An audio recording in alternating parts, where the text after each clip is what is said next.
নমস্কার বন্ধুরা, দেখুন আমাদের গাছের থোড়। এটা আজকে থোড়ের ছেচকি করে দেখাবো। আমার সাথে শুরু থেকে শেষ পর্যন্ত থাকুন। দেখুন আমি কি করে করি। এটাকে কেটে আমি সেদ্ধ করে নেব। আর দেখুন আমার থোড়টা কাটা হয়ে গেছে। এবার আমি যাচ্ছি কুকারে সেদ্ধ করে নেব। দেখুন বন্ধুরা, থোড়টা আমি নুন দিয়ে মেখে রেখে দিয়েছি, সেদ্ধ করে নিয়েছিলাম। আর এখানে কাঁচা লঙ্কা ছোট ছোট করে কেটে নিয়েছি, একটা শুকনো লঙ্কা, দুটো তেজপাতা আর কালো জিরেটা ফোড়ন দিচ্ছি।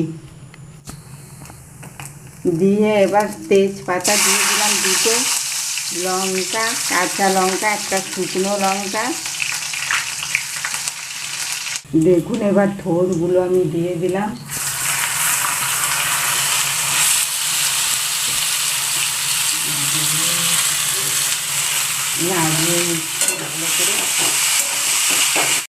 দেখুন বাদামটা ভেজে রেখেছিলাম, একটু বাদাম দিয়ে দিচ্ছি। এটা খাবারের সময় মুখে পড়বে, খুব ভালো লাগবে।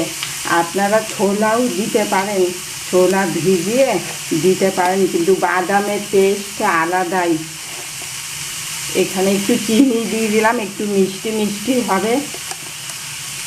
একটু হলুদ দিলাম।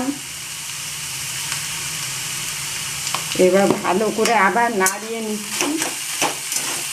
দেখুন নামাবার আগে আমি একটু ঘি দিয়ে দিলাম। ঘি দিলে আরও স্বাদ বেড়ে যায়। দেখুন বন্ধুরা, আমার এই থোড়ের ছেচকিটা হয়ে গেছে। বন্ধুরা, আমার এই চ্যানেলটাকে যদি আপনারা এখনও সাবস্ক্রাইব না করে থাকেন, প্লিজ আমার এই চ্যানেলটাকে তাড়াতাড়ি সাবস্ক্রাইব করে দেবেন, লাইক করবেন, শেয়ার করবেন, কমেন্ট করবেন। আর আমার সাথে শুরু থেকে শেষ পর্যন্ত থাকার জন্য অনেক অনেক ধন্যবাদ।